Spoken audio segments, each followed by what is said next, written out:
How far will the Hulk go to avenge his wife's death? Our story begins years ago when Bruce Banner's wife, Betty Ross, wakes up deathly ill with a mysterious illness, the skin peeling off her body. Bruce feels his life slipping away and transformed into the Hulk, tearing through the government facility where they were staying. General Ross, Betty's father and Hulk's longtime adversary, finds Hulk curled up in a corner, pointing to the medical facility where Betty lays. Ross tries to beat Banner out of the Hulk, knowing that the genius scientist has a better chance of saving his daughter than the raging green monster. In Banner form, Bruce places his wedding ring in Betty's ailing hand for good luck. Eventually, Banner tells Ross what he knew. This seemed to be radiation poisoning, gamma, and it very well could be because of Bruce. Bruce develops a device that could save Betty, and after rapid testing, prepares to give it to her. He activates the device, and it begins to work. They begin to cheer, but they're caught short when Betty begins to flatline anyway. Bruce rushes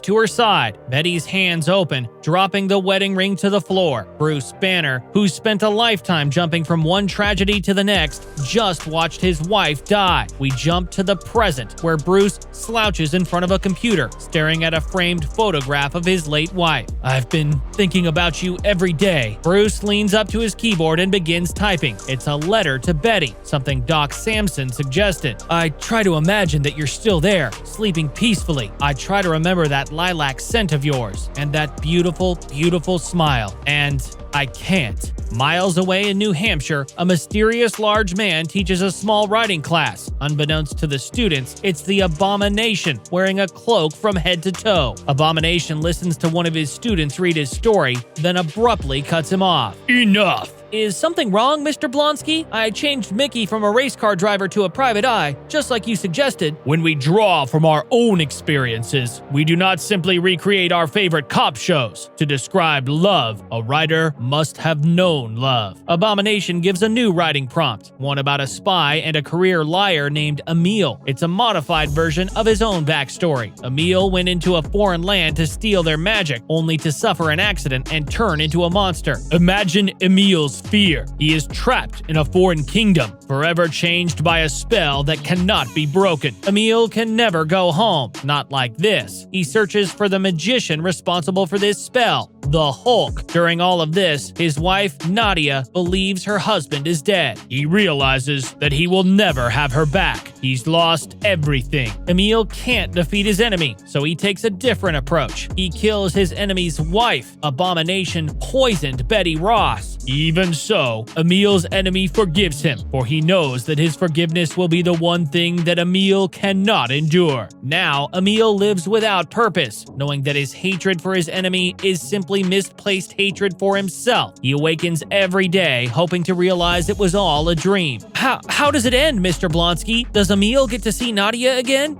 No. Happy endings are for lazy writers. Later, Bruce is sitting in the home of Doc Samson for another therapy session. "Why did you lie to me, Len?" Not long before, Bruce had turned into the Professor, an intelligent version of the Hulk. It was that version of the Hulk that forgave Abomination. Samson told him it was Bruce controlling the Hulk's body, when in reality, it was yet another personality brought on by Banner's multiple personality disorder. "I meant to offer you an alternative, Bruce. I didn't mean to deceive you. Abomination murdered Betty. Even though I confronted him in the desert, it was never really me, was it? It was the Hulk, the Professor persona you created." Back in New Hampshire, Abomination dials a payphone. The other line picks up. It's Nadia, his wife, but he doesn't say a word. "Is someone there?" This isn't the first time he's called, and he's never able to muster the courage to say a word. "We are going to have our number changed, you pervert. The next time, I will make sure your call is traced and you are arrested. Do you hear me, monster?" Nadia slams the phone down, leaving Abomination alone in the pouring rain. Back at Samson's, Banner sits outside in the snow when he's approached by General Ross. "I knew you'd make your way here eventually." Ross assures Bruce that he's not there to arrest him, but to admit he was wrong. Ross has spent years hating Bruce, but the aging Ross can't find purpose in life until he forgives Bruce.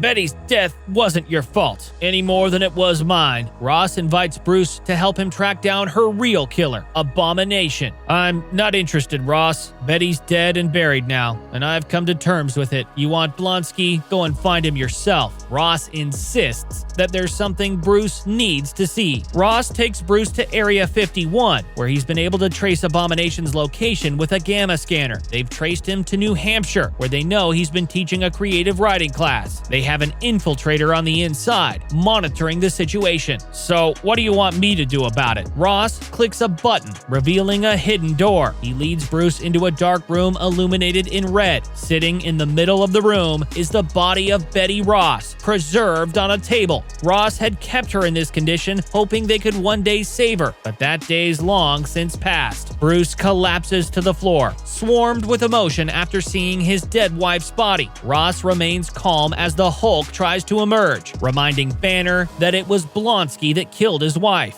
Bruce shakes and sweats as he fights off the beast, but as always, he loses. He transforms into the Hulk, just like Ross had planned all along. "Big Monster hurt Betty! Hulk will smash Big Monster!" Hulk leaps out of the building as Ross promises his daughter's corpse that she will be avenged. Ross then looks out to the Hulk, soaring through the desert. "Go get him, killer!" Hours later, the human Banner lays in the mountains, weeping in the pouring rain. Images flash in Bruce's reeling brain of his wife, the Hulk, the General, and most of all, Abomination. "Oh God, Betty, why did you have to go and do this to me?" Inside his mind, Banner argues with two of his personas, the Professor and Mr. Fix-It. Professor tries to reason with Bruce, but Bruce lashes out. After all, it was that persona that forgave Emil in the first place, not Bruce. "You're going to have to accept this, even if it means that you'll have to mourn for Betty all over again." All the rage inside Bruce overpowers the Professor, allowing the Hulk to emerge. He screams Betty's name into the stormy skies. Back in New Hampshire, Abomination tells his class that he's become very fond of each of them, and that's why he has to leave. Trouble follows him,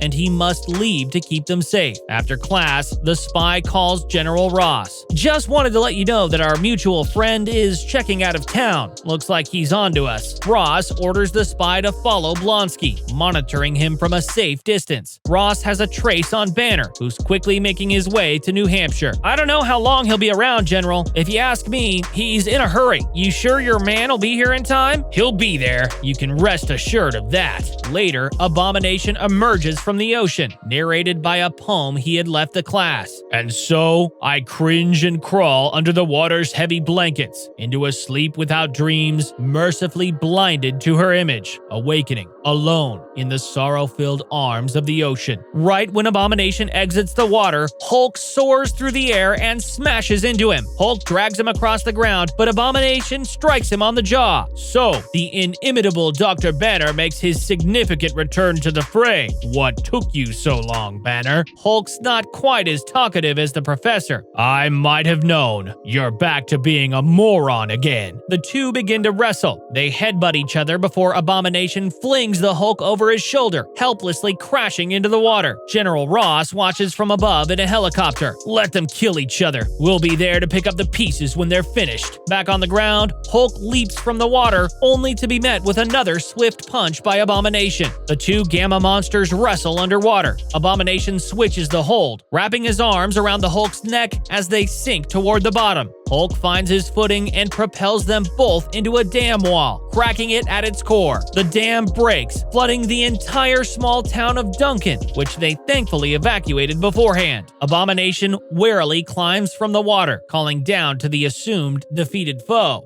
"Don't think humanity will ever shed a tear for your lonely demise." At that moment, Hulk's hand shoots through the water, grabbing the dam wall. He leaps toward Abomination, knocking him to the ground, but Abomination swiftly backhands Hulk, who spews blood from the mouth. "All that muscle, yet you couldn't even protect the woman you loved." Taunting the world's strongest hero is never a bright idea. Hulk stands tall and drives a powerful punch right into Abomination's nose. Hulk's rage takes over. He beats Abomination relentlessly as the villain continues to taunt Betty's death. One of the blows is so powerful, it rumbles in the mountains. Even the ground troops could feel it. Hulk continues to punch Abomination while while he lays helpless on the ground, completely in denial about Betty's death. Hulk will hear lies no more when Big Monster is dead. He raises his giant green fist in the air above Abomination for the final blow.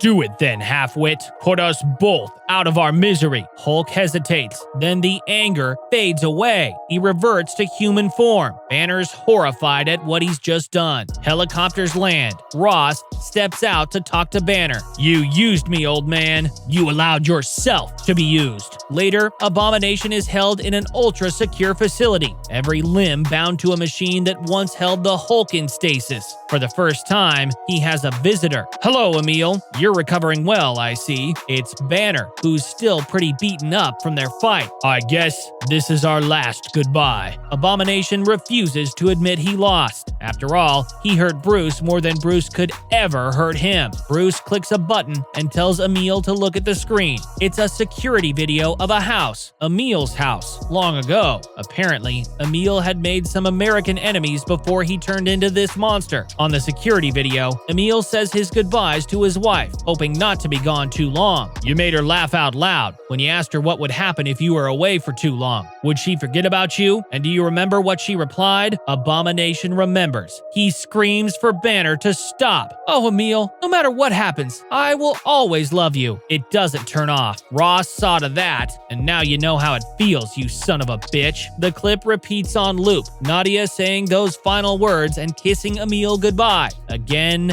and again and again. Please, have mercy. Don't do this to me. Banner walks out of the prison. He turns into the Hulk and leaps into the distance, knowing that his worst enemy will be tortured for the rest of his life.